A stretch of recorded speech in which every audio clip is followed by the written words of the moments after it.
एक महाभागवत अनन्य भक्त श्री चंद्रहास जी महाराज, उनके पावन चरित्र का अपने लोग श्रवण करते हैं। इससे भक्ति बहुत घनीभूत होती है। केरल देश में एक परम मेधावी सुधार्मिक नाम के राजा राज्य करते थे। धर्म पूर्वक चलना, प्रजा का पालन करना और भगवान नाम जप करना, शास्त्र विधि से बिल्कुल कभी प्रतिकूल एक भी आचरण जीवन में नहीं किया। तो उनके यहां महाभागवत चंद्रहास जी का प्रादुर्भाव होता है।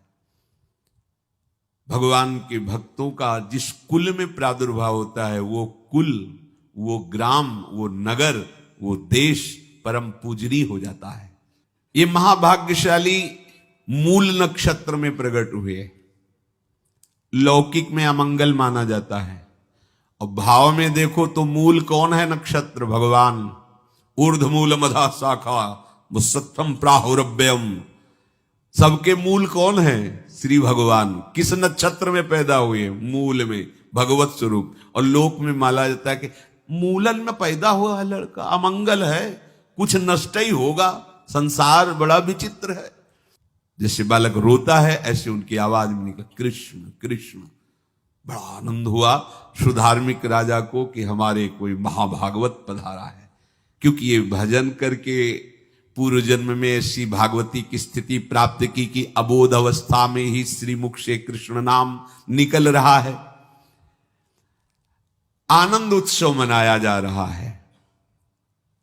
राजा है, राजकुमार प्रकट हुआ। और दूसरी बात, वो स्वयं भक्त हैं और भगवान का ऐसा भक्त जो जन्म लेते ही कृष्ण नाम उच्चारण किया। ये आनंद ज्यादा दिन टिका नहीं। रोज बधाइयां हो रही, आनंद उत्सव मनाए जा रहे। शत्रु पक्ष के राजाओं ने मिलकर कहा यही अवसर है, आक्रमण कर दिया जाए और केरलाधिपति का सब पूरा महल घेर करके कोई एक भी न बचने पावे। शत्रु पक्ष के राजाओं ने घेर लिया। आसपास से राजा और सैनिकों ने घेर लिया। अब वो असावधान थे, आनंद में पुत्र हुआ है, बधाइयां, कोई संभावना ही नहीं थी। गुप्त रूप से शत्रु पक्ष के राजाओं ने आक्रमण करके घेर लिया। अब राजाओं की कई सेनाएं और इनकी असावधानी पूर्वक आनंदमयी वृत्ति में कोई पहले से पता हो तो तैयारी करते, तत्काल आक्रमण को रोकने का प्रयास किया पर असफल रहे। इनके सैनिक भी मारे गए, राजा भी मारे गए, राजमहल को घेर लिया गया। कोई भी एक भी बच के न जाने पावे। तो राजमाता जिनसे चंद्रहास जी का प्रादुर्भाव हुआ था, उन्होंने धाय मां को कहा कि मेरे पुत्र को बचाने में तुम समर्थ हो, मेरे तो प्राण नहीं बचेंगे। अगर ये लोग नहीं मारते तो मैं अपने पति के शव के साथ सती हो जाऊंगी। पहले ऐसी धार्मिक निष्ठा माताओं बहनों में होती थी कि धाय मां ने विचार किया कैसे बचा सकती हूं, आसपास तो सब सैनिक घेरे हुए हैं। तत्काल उसने विचार किया कि अगर हम इनको राजकुमार की तरह ले जाती है तो हमें भी मारा जाएगा और इनको भी मारा जाएगा।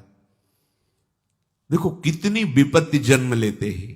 कोई प्रश्न कर सकता है कि महाभागवत जिनके घर में प्रकट हो तो वहां धन वैभव सुख संपत्ति बढ़नी चाहिए, यहां तो जन्म से ही जैसे वहां माता पधारी, ये क्या है?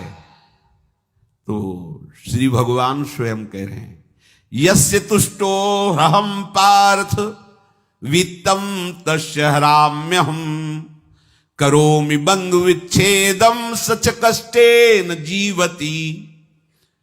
हे अर्जुन, मैं जिस पर बहुत प्रसन्न होता हूं, आप अपने ऊपर भगवान को